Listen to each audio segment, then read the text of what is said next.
तो रफाल के अंबाला एयरबेस पर तैनात होने के साथ ही भारत की दोनों मोर्चों पर लड़ने की ताकत में इजाफा होगा। रफाल जैसा फाइटर जेट चीन और पाकिस्तान दोनों के पास ही नहीं है। आइए अब आपको बताते हैं कि कैसे रफाल चीन और पाकिस्तान पर भारी पड़ने वाला है। देखिए इस खास रिपोर्ट में।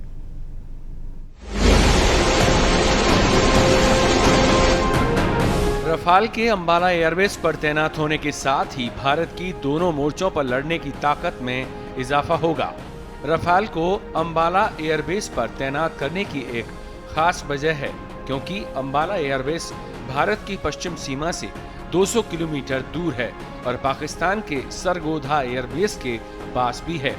वहीं चीन की सीमा भी इस एयरबेस से करीब 200 किलोमीटर ही है। चीनी एयरबेस की बात करें तो अंबाला एयरबेस से चीन के गरगंसा एयरबेस की दूरी महज 300 किलोमीटर है, यानी कि एक तीर से दो निशाने।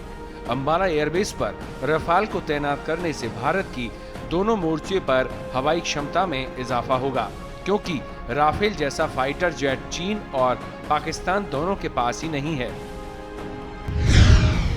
राफेल की क्यों पड़ी जरूरत? आधुनिक हथियारों की जरूरत का कारण भारत के दो पड़ोसी मुल्क चीन और पाकिस्तान है।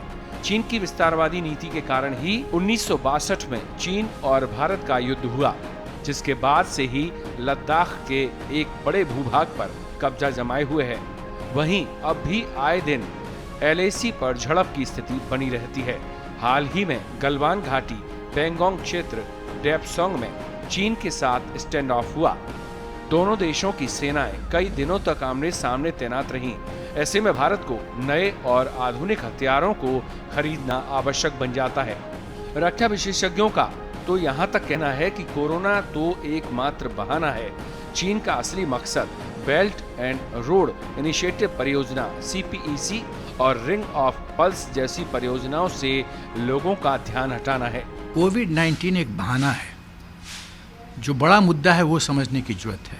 और बड़ा मुद्दा क्या है कि बेल्ट रोड इनिशिएटिव, CPEC और हिंदुस्तान के गले में रिंग ऑफ पल्स, हिंदुस्तान के जितने पड़ोसी हैं देश, उनको भड़काओ, हिंदुस्तान के खिलाफ खड़ा करो। ये चीन की स्ट्रैटेजी है और ये कोविड-19 एक तरीका है ये रिंग ऑफ पल्स से हिंदुस्तान के लिए घेरने के लिए। चीन पाकिस्तान के मुकाबले भारत की ताकत। चीन के पास चैंगर J-10 विमान है जो अमेरिका के F-16AB के बराबर ही है। चीन के पास ऐसे 400 विमान हैं। इसमें 100 किलोमीटर तक की रेंज में मारने वाली मिसाइल हैं। चीन के पास शेनयांग J-11 भी है जो सुखोई 27 की कॉपी है। ये भारत के पास मौजूद सुखोई 30 MKI की तरह है। इसके अलावा चीन ने एक शेनयांग J-16 फाइटर जेट भी बनाया है जिसमें 150 किलोमीटर तक की मारक क्षमता वाली मिसाइलें तैनात हो सकती हैं। चीन के पास सुखोई 30 MKK भी है जो भारतीय वायुसेना के पास मौजूद सुखोई 30 MKI की तरह है। चीन के पास सुखोई 30 भी है।